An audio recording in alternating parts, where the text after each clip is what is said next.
आऊज़ुबिल्लाहिमिनश्शैतानिर्रजीम बिस्मिल्लाहिर्रहमानिर्रहीम। Second year economics मुआशियात में आज का हमारा लेक्चर है कि ज़र का मफ़हूम बयान करें और ज़र के फ़राइज़ पर नोट लिखें। लॉन्ग क्वेश्चन के लिहाज से भी इम्पोर्टेंट सवाल है कि ज़र के मफ़हूम के मतलब हमने बात करनी है और इसके फ़राइज़ पर नोट लिखना है। तो सबसे पहले आएंगे कि ज़र का मफ़हूम क्या है, ज़र कहते किसको हैं। तो ज़र मीनिंग ऑफ मनी यानी कि रुपया पैसा। तो मुख्तलिफ माहिरीन ने ज़र का मफ़हूम अपने अपने अंदाज में बयान किया है। मसलन कुछ लोगों ने ज़र को खालिसन कानूनी रंग में लिया है। इनके मुताबिक money is what the laws say it is. जब कानून किसी शय की पुश्त पनाही करे तो उसे कबूलियत आमा हासिल हो सकती है। कबूलियत आमा हर बंदा उसको कबूल कर सकता है। जबकि कानून किसी शय को बतौर ज़र गर्दिश करने से रोक दे तो उसकी कबूलियत आमा में फ़र्क पड़ सकता है। ताहम ये कानूनी तरीफ़ें मुआशी तज्ज़िया के लिए तसल्ली बख्श नहीं हैं। बाज़ माहिरीन ने ज़र की तारीफ़ इसके फ़राइज़ के पेश नज़र की है। मसलन प्रोफेसर वाकर ज़र की तारीफ़ इससे करता है, हर चीज़ जो ज़र के फ़राइज़ सर अंजाम दे ज़र कहलाती है। Money is what money does. ज़र की बेहतर और जामिया तारीफ़ प्रोफेसर कराउथर ने बयान की है। प्रोफेसर कराउथर ने ज़र की क्या तारीफ़ बयान की है जी? ज़र वो चीज़ है जिसे आला मुबादला की हैसियत से कबूलियत आमा हासिल हो, वो साथ ही पमाइश कदर और ज़ख़ीरा कदर का काम भी सर अंजाम दे।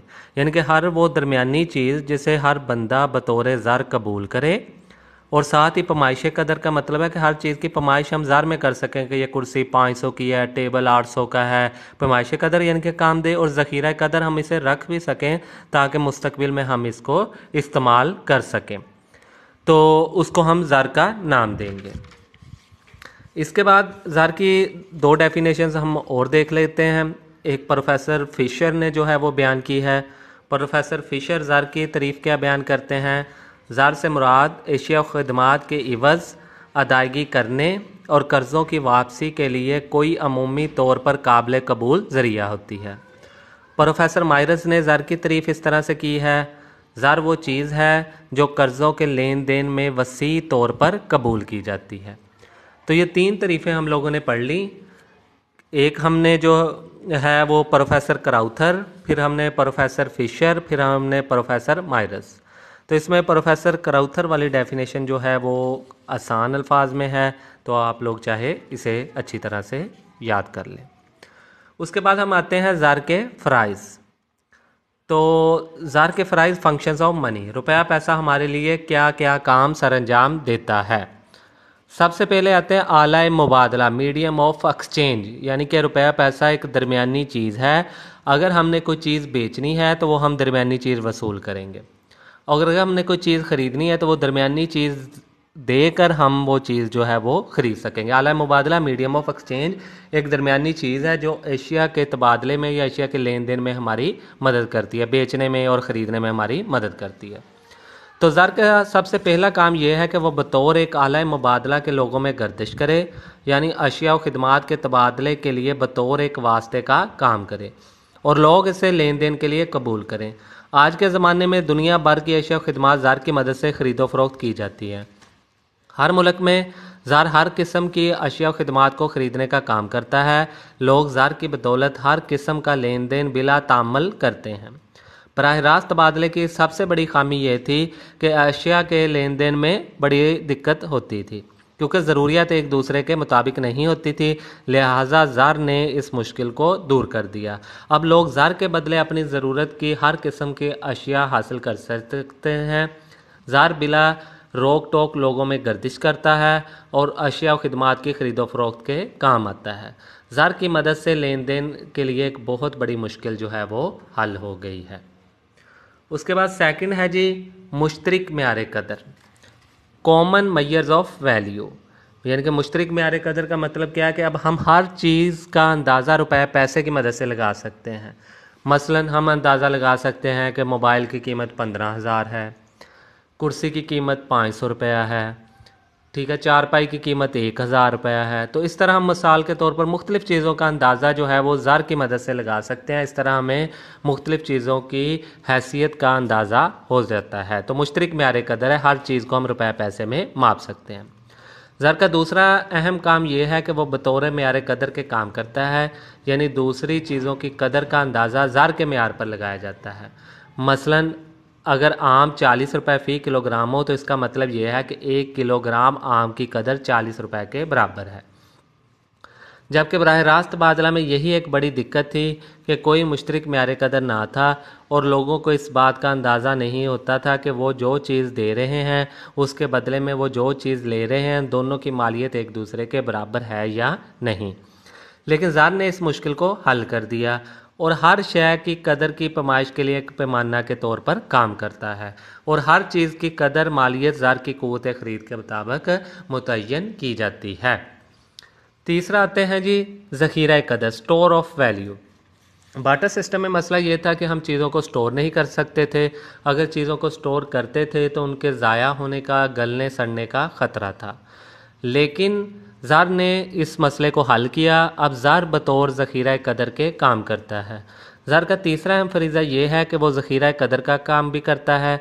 इससे मुराद ये है कि अशिया की कदर व मालियत का ज़ख़ीरा ज़र की सूरत में किया जा सकता है, क्योंकि ज़र कोई गलने सड़ने वाली शय नहीं होती बल्कि ये कागज़ी नोट या दाँत के सिक्कों पर मुश्तमिल होता है। इसलिए लोग आसानी के साथ इनको ज़ख़ीरा कर लेते हैं और आमदनी में से भी जो रकूमात बचाते हैं। जबकि बराह रास्त तबादला में अशिया का ज़ख़ीरा भी नहीं किया जा सकता था, क्योंकि आम तौर पर अशिया गलने सड़ने वाली होती थी। मौजूदा दौर में ज़र ने इस मुश्किल को दूर कर दिया है और लोग बिला झिझक ज़र को जमा करते हैं और अपने मुस्तकबिल की ज़रूरियात को पूरा करते हैं। लोगों की मुस्तकबिल की ज़रूरियात क्या हैं जी? बच्चों की शादियां हैं, ब्याह है, तलीम और तरबियत के अखराजात हैं, या उन्होंने मुक़द्दस मकामात की ज़ियारत के लिए जाना है तो वो उसके ज़र को रुपया पैसे को बचा बचा कर रखते रहते हैं और उसके ज़ाया होने का कोई ख़तरा नहीं होता, तो वो इस बचाए हुए पैसे को अपने मुस्तकबिल में ज़रूरियात को पूरा कर सकते हैं। नेक्स्ट है जी आइंदा अदायगियों का म्यार। ज़र का एक काम यह भी है कि वो आइंदा अदायगियों के म्यार के तौर पर काम करता है। लोग उसे उधार लेन देन में कबूल करते हैं। आजकल लाखों करोड़ों रुपए के उधार का लेन देन ज़र की शक्ल में होता है। इसकी वापसी और अदायगी में कोई मुश्किल पैदा नहीं होती। मसला कोई आदमी भी करेंसी नोटों को लेने से इसलिए इनकार नहीं करता कि उसके नोट नए थे, ये पुराने हैं, ये इसके नोट 100 वाले थे और ये 50 वाले हैं, बल्कि रकम को सिर्फ गिन लिया जाता है, इससे अदायगी हो जाती है। जबकि इससे पहले बराह रास्त तबादला में उधार लेन देन में बहुत सी मुश्किलात का सामना करना पड़ता था। ज़र ने इन मुश्किलात को यकसर ख़त्म कर दिया। बार्टर सिस्टम में जो मुश्किलात थी कि मसलन हम चीज़ें देते थे और चीज़ों की वापसी पर कई किस्म की लड़ाइयाँ बनती थी कि उनकी जो चीज़ें उधार दी गई थी वो अच्छी नस्ल की थी, जो उधार वापसी पर दी जा रही हैं वो उनकी नस्ल वो वाली नहीं है। तो ज़र ने इस मसले को हल कर दिया। उसके बाद जी पाँचवा पॉइंट है जी इंतकाल कदर का ज़रिया, मोड ऑफ वैल्यू ट्रांसफ़र। तो पुराने दौर में चीज़ें होती थी तो चीज़ों को उठाकर एक जगह से दूसरी जगह लेकर जाना इंतहाई मुश्किल था। तो ज़र ने इस मसले को भी हल कर दिया। इंतकाल कदर अब हम आसानी के साथ चीज़ें एक जगह से दूसरी जगह या एक बंदे से दूसरे बंदे के नाम ट्रांसफ़र कर सकते हैं। आमतौर पर ज़मीन, मकान और जायदाद वगैरह को हम गैर मनकूला जायदाद तस्वर किया जाता है, क्योंकि वो एक जगह से दूसरी जगह मुंतकिल नहीं हो सकती। लेकिन ज़र ने इस मुश्किल को भी दूर कर दिया है, क्योंकि लोग अब अपनी जायदाद को एक जगह फ़रोख्त करते हैं और इसके बदले में ज़र हासिल करते हैं और ज़र की बदौलत दूसरी जगह वो अपनी मर्ज़ी की शय, मकान या कोई जायदाद वगैरह ख़रीद लेते हैं। इस तरह से जायदाद की मुंतकली भी ज़र की बदौलत आसान हो गई है, जबकि ज़र की गैर मौजूदगी में ऐसा होना नामुमकिन था। उस वक़्त चीज़ों को उठाकर एक जगह से दूसरी जगह लेकर जाना नामुमकिन था। छठा है जी सरकारी अदायगियों का ज़रिया, मोड ऑफ गवर्नमेंट पेमेंट। तो हुकूमत की भी आजकल जितनी भी अदायगियाँ और वसूलियाँ होती हैं वो ज़र की बदौलत होती हैं। तो पहले हुकूमत अशिया की सूरत में करती तो अशिया को संभालना, गोदाम बनाना हुकूमत के लिए एक मसला था। तो ज़र ने इस मसले को हल कर लिया। अब ज़र सरकारी अदायगियों के फरीज़े के तौर पर भी काम करता है। हुकूमत की तमाम अदायगियाँ और वसूलियाँ भी ज़र की बदौलत होती हैं। हुकूमत के तमाम तर टैक्स, मसलन custom duty, excise duty, income tax, property tax, सब ज़र की सूरत में बैंकों में जमा करवाए जाते हैं। हुकूमत जो भी अदायगियाँ करती है, मसलन तनख्वाहें देती है, पेंशन देती है, वज़ाइफ देती है, वो सारे ज़ार की सूरत में, रुपए पैसे की सूरत में ही अदा किए जाते हैं। 7 है जी हिसाब की इकाई, यूनिट ऑफ अकाउंट। ज़र रोज़मर्रा के हिसाब किताब के लिए भी इस्तेमाल किया जाता है। ज़र की मदद से अशिया की कीमतों का तयन होता है। किसी शख्स की आमदनी का तयन भी ज़र की मदद से किया जाता है। मसलन कहते हैं किसी शख्स की तनख्वाह 10,000 रुपये महीना है या माहवार है, मजदूर की यौमिया उजरत 200 रुपये है और आम 40 रुपये किलोग्राम है, जबकि दूध की कीमत हमारे पास 80 रुपये लीटर है। तो ये सारी चीज़ें हम ज़र की मदद से ही तयन करते हैं। 8वां जी मकबूल तरीन सियाल पजीर असासा। केन्स के मुताबिक लोग जितनी तेज़ी और जल्दी से ज़र को कबूल करते हैं, कोई और शय इसका मुकाबला नहीं कर सकती। मसलन अगर हमारे पास ज़र नकद हो तो इसकी मदद से हम जो चीज़ चाहें ख़रीद सकते हैं, लेकिन इसके बरक्स अगर हमारे पास सोना, चांदी, बांड या कोई और दात होगी तो उसकी मदद से इतनी जल्दी ख़रीदो फरोख्त का अमल नहीं हो सकेगा, क्योंकि लोग इसके लेन देन में लीतो लाल से काम लेते हैं और ऐसी अशिया को ज़र नकद में बदलने में कुछ वक्त भी दरकार होता है। इसलिए यह मकबूल तरीन सियाल पजीर असासा है कि हम किसी भी बंदे को किसी भी वक्त देकर कोई भी चीज़ जो है वो ख़रीद सकते हैं।